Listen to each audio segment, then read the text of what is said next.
GPT 5.6 just came out and it's already one of the most insane AI releases. We're going to cover everything today because it comes in three different versions. I already started testing it out and you are going to see everything about it. You are going to love this video, but watch it from start to finish to not miss out on the latest news and the latest developments. So, I'm not going to begin with the benchmarks. I'm just going to give you here a short look on what just happened. Here on the orange line, you can see Opus, and you can also see Fable here. You can see the cost on the x axis and on the y axis, the performance on agent's last exam, a very long task. And what we obviously see is that the 5.6 Sol, which is the large model, is incredibly cheap and incredibly powerful. Also, the Luna version, which is the cheapest one, does incredibly well, and the same happens with the Terra version. It's at least 2 to 3 levels cheaper than Opus 4.8 and Fable 5, and it beats all of them in terms of intelligence, even GPT 5.5 across the board. This is amazing results, but more benchmarks at the end of the video. Let's see actual examples. So at the start of the video, you probably seen a promo video. That promo video was created using Codex and GPT 5.6 Sol in medium thinking. So let's watch it again together. The plugin and skill used was Remotion as well, and we can see here obviously super beautiful animations, beautiful information. Everything looks amazing, pretty incredible. I absolutely love it, and I'm quite sure you loved it as well. Before we continue, I want to show you what Terra was able to create for the same exact prompt. Terra is their smaller model with around $15 per million tokens output. So let's compare the output of those two models. So obviously the result is a lot worse compared to what Sol created. Still looks quite decent, to be completely honest with you, but I think that obviously Sol was at least 1 or 2 levels better. This is a little bit generic. But overall, both of the responses are great in my opinion. Also, I asked both Luna and Terra to create a website for me. Actually, sorry, I asked Sol and Terra to create a landing page for me that introduces the GPT 5.6. This is what Terra, the smaller model, did. It looks good, feels a lot like GPT 5.5, even though we can obviously see some improvements on the UI design. We see here the comparison between the models. I actually like it. It looks good. Not perfect, but good. And this is what the new Sol version, the large GPT 5.6 with $30 per million tokens output did. And it actually also put up some kind of placeholder video. This website looks a lot closer to what Opus and Fable is able to do. And obviously, the style looks so much better. I really love the style. I really love the coloring.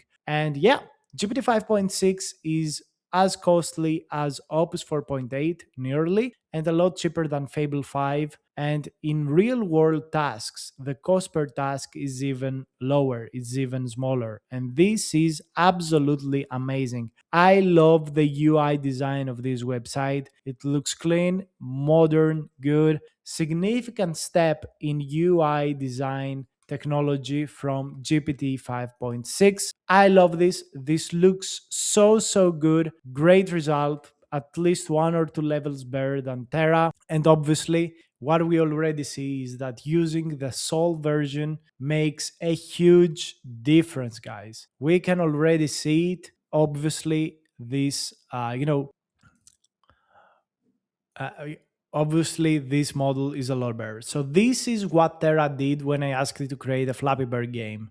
So it was able to create it. I like the physics. All right. And let's see if we can lose. We lost, best score. And when we try to fly again, the game is crashing, which is very interesting. So let's die and we cannot begin the game again. So let's see what Sol did again with me, with medium complexity. Let's check out the result. And this is very interesting because it went ahead and pretty much replaced the game. So let's recreate it, but at the same time, I want to show you the usage. So for all of the requests on Sol on medium thinking, which required a lot of, let's say, tokens, wrote 300 lines of code, wrote 500 lines, delete some for 460 lines, for about 3,000 lines of code and around 1,000 lines of deletions. We used 50% of my 5 hour limit, 7% of my weekly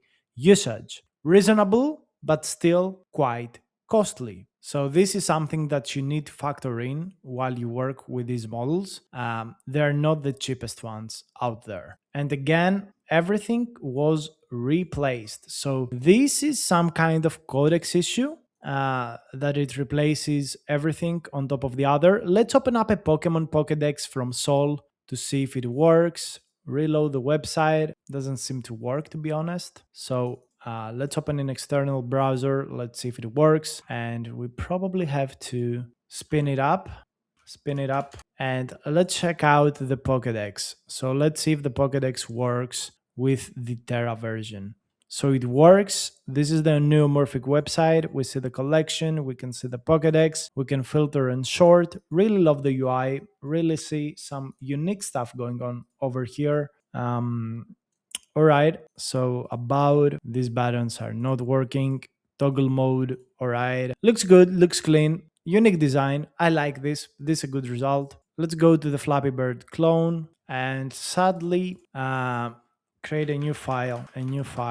Because it continues to show the frontier index HTML. I don't know if this is a bug or whatever happens. I'm just telling it right a new like site. Let's open up the Pokedex, and this is the Pokedex created by Sol. Okay, toggle mode looks good. Now this design is absolutely beautiful. Beautiful animations, beautiful UI. Everything seems to work. Sorting works. That looks great. This is a great result. Like Sol obviously is very, very capable. Terra is also quite good. And now I just want to see this, Flappy Bird clone. This is what I care to see. Also, we built a transformer teaching webpage that I want to share with you. So I think this is kind of orchestration issue of Codex because it overwritten my files. Let's say that we check the version of Transformer Academy from GPT Terra, which is the smaller model with half the cost of Sol. We see here the UI, and this is a really beautiful transformer teaching webpage. This looks very, very good. The attention map, attention, all of the different parts of an LLM, tuning the weights. This looks very, very good. I really like this. We can run a simulation to see the difference between the transformer speed and the RNN speed. We can explore here the position encoder. This is a beautiful, beautiful learning page. Really love it. Let's see. The white and dark mode doesn't work. That's fine. Let's see what Sol did in our case. So this is again GPT-5.6. Website is completely broken. Recreate the transformer page and code in the folder. So there is some kind of issue with the context here. Obviously, something goes completely wrong with the Codex application in this point. I don't want to be a bad guy, but this is completely broken. I don't know what's going on. Like completely honestly, I've got really no idea what's going on. So yeah, this is completely fucked up. So look at what we're gonna do. I'm just going to spin up a new chat, ask it to make a transformer teaching webpage. All right. I'm just going to spin it up like that here. And we are also going to make the Flappy Bird game again from scratch because, okay, guys, we got to test this shit out. Like, okay, we got to test this shit out. All right. And we're going to ask it to do that. Okay, so there's obviously some issue with the Codex application. They literally just released ChatGPT work. So instead of just having Codex, now they've got work as well. I also want to show you how the limits are progressing at the same time. So we're eating up some of the limits, but not everything is going, off completely. Obviously, one of the things that I see is that both Terra and Sol are a significant improvement in front end design. I also really love the remotion videos and the landing pages they created. They seem to have a lot more taste, understanding difficult concepts, and really showing them to the user visually and beautifully. This shows to me that these models have actual intelligence in them. Obviously, they're a step forward for real world tasks versus GPT 5.5. Of course, we're not really pushing them to the limits. What I can obviously see is that the models are working quite well, quite fast, and they're working well with the harness. We don't see many failures, many issues, and this is a positive. In my opinion, it's not completely transparent to me when you would like to use Sol, which is the more costly model, versus Terra. Terra right now is here to replace GPT 5.5 while being significantly cheaper than it. And Sol is here to, fight Fable 5. So I don't know, maybe you got tasks that push the frontier forward quite more. But in my opinion, at this point, I would probably use Sol on low thinking, light budget, or maybe I would use Terra on medium and high budget to preserve my credits. Because, guys, when I did these 5 requests of Terra, they didn't use a lot of my budget. So while it was like 20%, while Sol is using like 50%, 2.5 more. So while we wait for that, I want to see a little bit the benchmark, showcase them to you. So on artificial analysis coding agent index, we can see that Sol is beating Fable 5, is beating Opus, and it's beating Fable 5 in pricing by quite a mile, but also by intelligence. Like we're talking about 50% cheaper than it on the maximum, setting, the effort level max. We also see very good performance from Terra while keeping the costs down significantly. And we see the exact same thing from GPT 5.6 Luna. Both act as an improvement to GPT 5.5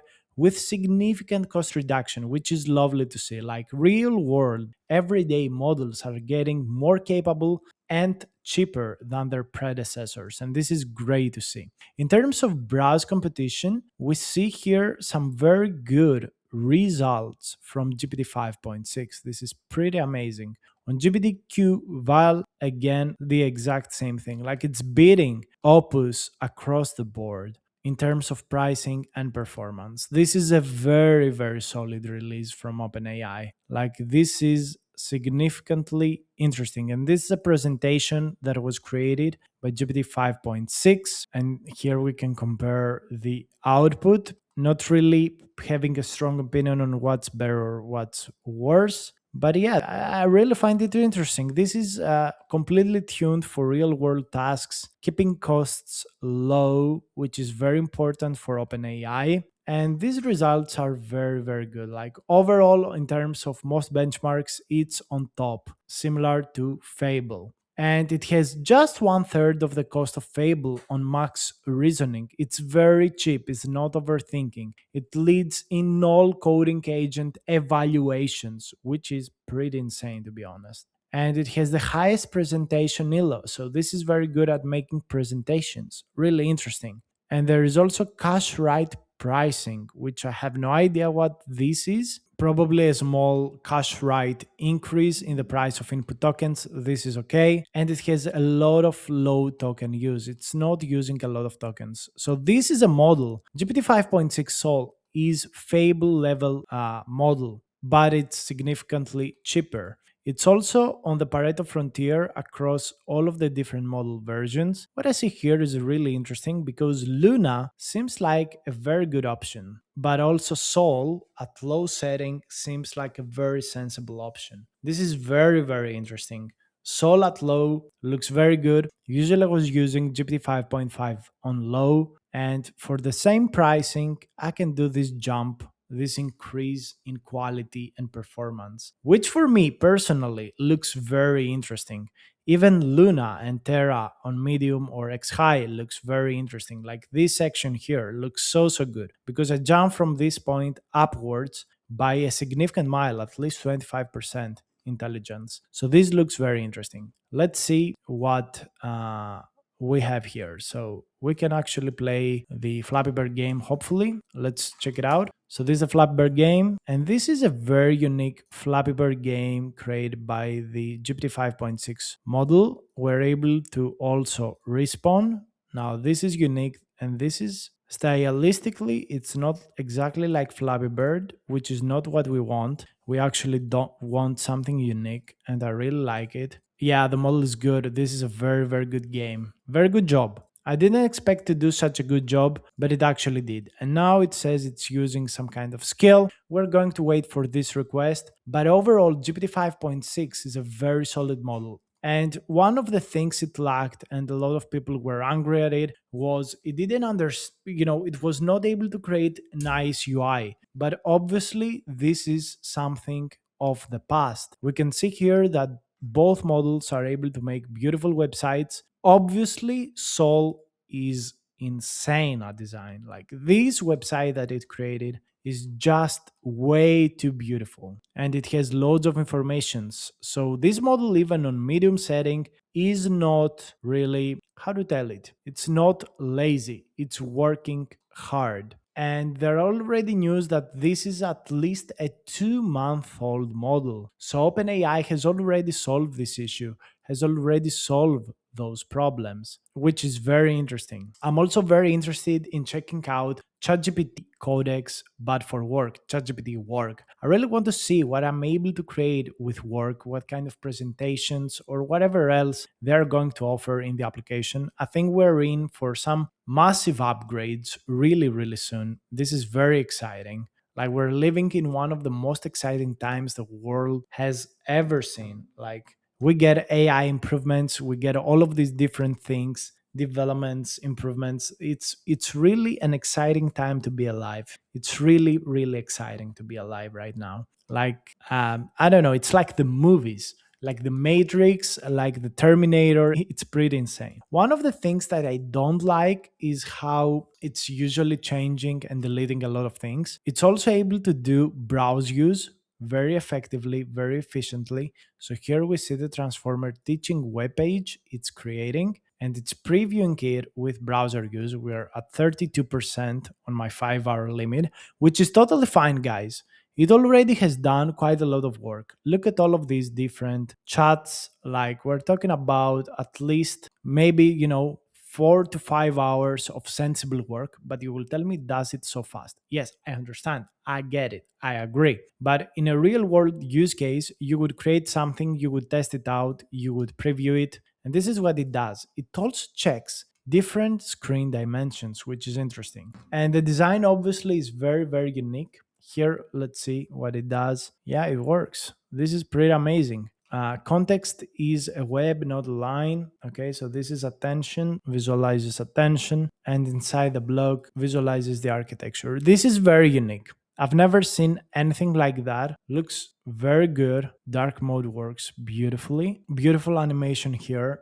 Like this is very interesting. I gotta be honest with you guys. The model is significantly better at designing front ends, and I like how it explains things. This model is a game changer, in my opinion.